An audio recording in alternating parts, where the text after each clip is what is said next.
जय हिंद दोस्तों। आपके अपने परिवार द शिवा एकेडमी में मैं आप सभी का स्वागत करता हूं। दोस्तों, विहार शिक्षक भर्ती 2.0 से संबंधित मैं टॉप 50 प्रश्न लेकर आया हूं, जो बिहार में होने वाली शिक्षक भर्ती के लिए बहुत ही महत्वपूर्ण है। इससे पेपर में अवश्य ही प्रश्न देखने को मिलेगा मेरे दोस्तों। और यदि आप हमारे चैनल पे नए हैं तो हमारे चैनल को सब्सक्राइब करें, बेल आइकन की घंटी को प्रेस करें तथा हमारे इस सेशन को ज़्यादा से ज़्यादा शेयर करें। तो दोस्तों, आइए चलते हैं आज के अपने पहले प्रश्न पे। आज का हमारा पहला प्रश्न है दोस्तों, राज्य हड़प की नीति या राज्य क्षय किसके द्वारा लागू की गई? तो यह लागू की गई थी मेरे दोस्तों लॉर्ड डलहौजी के द्वारा। राज्य हड़प नीति के अंतर्गत कौन से राज्य कब्जे में किए गए? तो यह राज्य कब्जे में किए गए मेरे दोस्तों झांसी, नागपुर, सतारा, जयपुर, अवध, संबलपुर। यह राज्य मेरे दोस्तों हड़प नीति के अंतर्गत हड़पे गए या इसमें कब्जा किया गया। आइए चलते हैं अगले प्रश्न पे। अगला प्रश्न मेरे दोस्तों, तीसरे आंग्ल मैसूर युद्ध को रोकने के लिए टीपू सुल्तान ने कौन सी संधि की? तो टीपू सुल्तान ने मेरे दोस्तों श्रीरंगपट्टम की संधि की। 1757 ईस्वी में क्लाइव ने किसे पराजित किया था मेरे दोस्तों? तो सिराजू दौला को पराजित किया था। प्लासी के युद्ध में अंग्रेजी सेना का नेतृत्व किसने किया था मेरे दोस्तों? तो अंग्रेजी सेना का नेतृत्व प्लासी के युद्ध में रॉबर्ट क्लाइव ने किया था। बक्सर का युद्ध कब हुआ? तो बक्सर का युद्ध हुआ मेरे दोस्तों 1764 में। आइए चलते हैं अगले प्रश्न पे। अगला प्रश्न मेरे दोस्तों, बक्सर के युद्ध में अंग्रेजी सेना का नेतृत्व किसने किया? तो अंग्रेजी सेना का नेतृत्व किया था हेक्टर मुनरो ने। सुगौली की संधि किस किस के बीच हुई? तो यह संधि हुई थी दोस्तों ईस्ट इंडिया कंपनी और नेपाल के बीच। टीपू सुल्तान की मृत्यु कहाँ हुई? तो श्रीरंगपट्टम में मेरे दोस्तों टीपू सुल्तान की मृत्यु हुई थी, श्रीरंगपट्टम। आइए चलते हैं अगले प्रश्न पे। अगला प्रश्न मेरे दोस्तों, ठगी प्रथा के उन्मूलन में कौन से गवर्नर जनरल की प्रमुख भूमिका थी? तो इस प्रथा में दोस्तों विलियम बेंटिक की प्रमुख भूमिका थी। आइए देखते हैं अगला प्रश्न।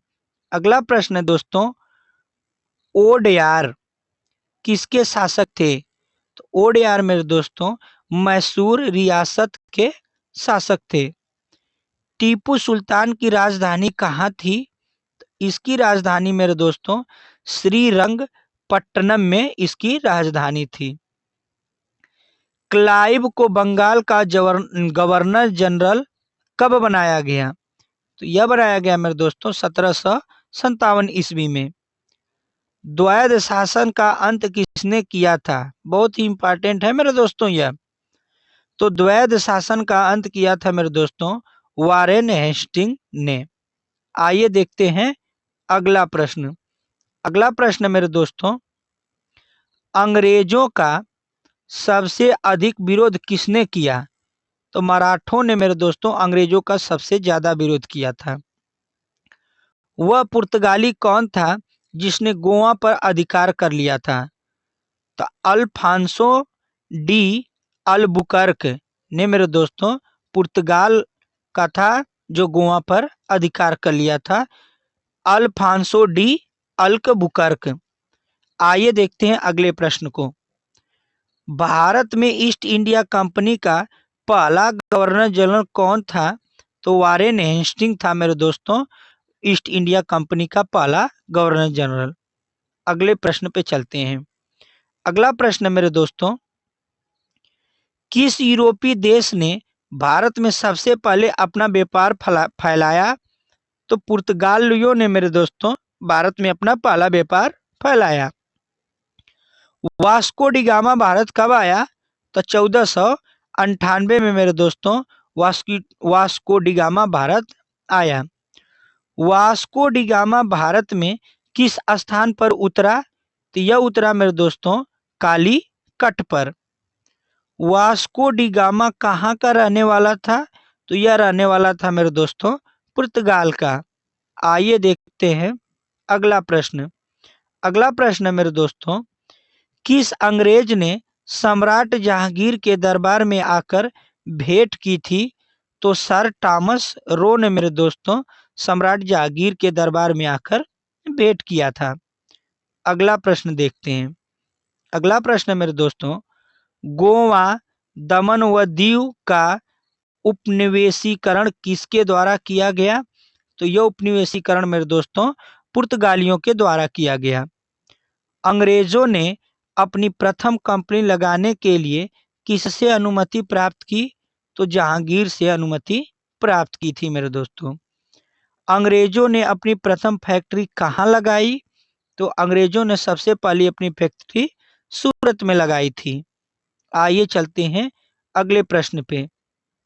अगला प्रश्न है मेरे दोस्तों, भारत में समुद्री मार्ग की खोज किसने की? तो समुद्री मार्ग की खोज करने वाला वास्को डी गामा था। तृतीय कर्नाटक युद्ध की संधि का क्या नाम था? तो इस संधि का नाम था मेरे दोस्तों पेरिस की संधि। वास्को डी गामा के कालीकट पर उतरने पर उसका स्वागत किसने किया था? तो उसका स्वागत किया था मेरे दोस्तों कालीकट के राजा जमोरीन ने इसका स्वागत किया था। आइए देखते हैं अगले प्रश्न को। अगला प्रश्न है मेरे दोस्तों, ब्रिटिश के साथ वेसिन की संधि किस पेशवा ने की थी? कह रहे हैं कि ब्रिटिश के साथ बेसिन की संधि किस पेशवा ने की थी? तो बाजीराव द्वितीय ने यह संधि की थी। किस पुर्तगाली ने नीले पानी की नीति अपनाई? तो फ्रांसिस्को डी अल्मीडा ने मेरे दोस्तों नीले पानी की नीति अपनाई। भारत में पुर्तगाली साम्राज्य का संस्थापक किसे माना जाता है? तो यह माना जाता है मेरे दोस्तों अल्फांसो डी अल बुकर्क को संस्थापक माना जाता है भारत में पुर्तगाली साम्राज्य का। आइए चलते हैं अगले प्रश्न पे। अगला प्रश्न है मेरे दोस्तों, भारत में आने वाला प्रथम डच नागरिक कौन था? तो कार्नेलिस डस्तमान यह था मेरे दोस्तों डच नागरिक जो भारत में आया था, कार्नेलिस डस्तमान ने। डचों ने गांव पर आक्रमण कब किया? तो 1639 में। डुप्ले भारत का फ्रेंच गवर्नर कब बना? यह बना 1742 में। जहांगीर ने किसे खान की उपाधि दी? तो यह दी थी हॉकिंस को। आइए चलते हैं अगले प्रश्न पे। अगला प्रश्न है मेरे दोस्तों, आगरा व सिकरी पहुंचने वाला अंग्रेजी व्यापार कौन था? तो राल्फ फिच था मेरे दोस्तों आगरा व सिकरी पहुंचने वाला। डचों ने अपनी पहली फैक्ट्री 1605 में कहाँ स्थापित की? तो यह स्थापित की थी मेरे दोस्तों मसूलीपट्टनम में। भारत का कौन सा नगर द्वीप पर निर्मित है? तो मुंबई नगर है मेरे दोस्तों जो द्वीप पर निर्मित है। आइए देखते हैं अगले प्रश्न को। अगला प्रश्न मेरे दोस्तों, पुर्तगालियों ने पहली व्यापार कोठी कहाँ खोली? तो यह खोली थी मेरे दोस्तों कोचीन में। अंग्रेजों ने अपनी पहली फैक्ट्री कब लगाई? तो यह लगाई 1612 में। किस शासक ने ईस्ट इंडिया कंपनी को दीवानी प्रदान की? तो यह प्रदान किया था शाह आलम द्वितीय ने। आइए चलते हैं अगले प्रश्न पे। अगला प्रश्न मेरे दोस्तों, भारत में पहली बार मुद्रण मशीन की स्थापना किसने की? तो पुर्तगालियों ने मेरे दोस्तों मुद्रण मशीन की स्थापना की थी। आइए चलते हैं आगे देखते हैं। अगला प्रश्न मेरे दोस्तों, इंटरलोपर्स कौन थे? तो यह थे मेरे दोस्तों अनाधिकृत व्यापारियों के रूप में समुद्री लुटेरे थे मेरे दोस्तों। उस समय भारत का बादशाह कौन था जब ईस्ट इंडिया कंपनी की स्थापना हुई? तो उस समय भारत का बादशाह था मेरे दोस्तों अकबर। अकबर उस समय बादशाह थे, याद रखिएगा।